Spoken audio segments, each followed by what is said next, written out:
I'm doing my Journey to Life pick for the week and a Journey to Life blog done by Gabrielle, day 109, The Angry Character as Self-Manipulation. This blog I thought was so helpful, and I'll read some of the self-forgiveness statements first.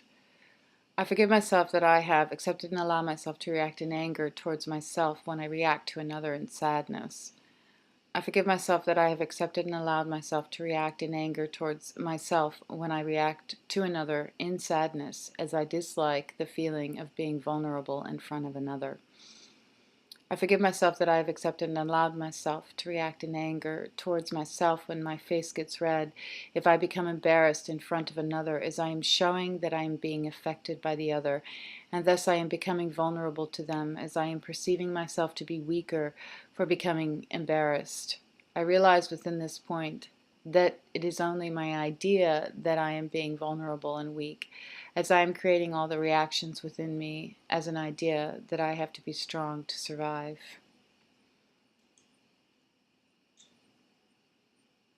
I forgive myself that I have accepted and allowed myself to create a sub-character to the inferiority character as the anger character when I see that I am becoming vulnerable. Thus, I use this point of perceived weakness as vulnerability to sabotage myself with as becoming angry at myself for points that are happening anyway, as there is no self-direction until destiny to stop them from directing me.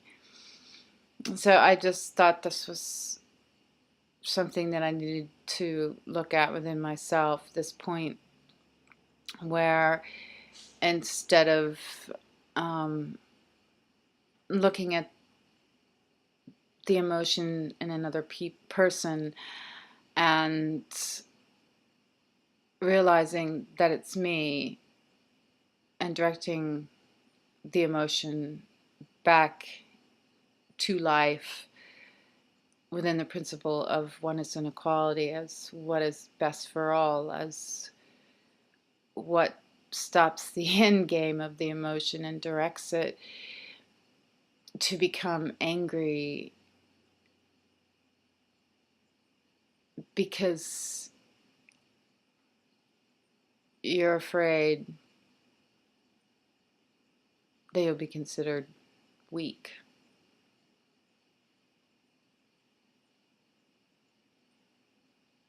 And in taking on, well, in my instance, what came up, I'd be considered weak, and becoming the emotion and walking through it. It's like exposing yourself and making yourself vulnerable and admitting that you're actually the same thing, and then you become embarrassed in exposing that weakness within yourself, the being of that emotion. But right there, ironically, in that moment, you have the ability to become that emotion and self-correct it. So that moment is actually a gift. So anyway, that's what I realized in reading Gabrielle's blog, and it was very helpful. And thank you, Gabrielle, and thank you for listening. I'll post the blog below. Thank you.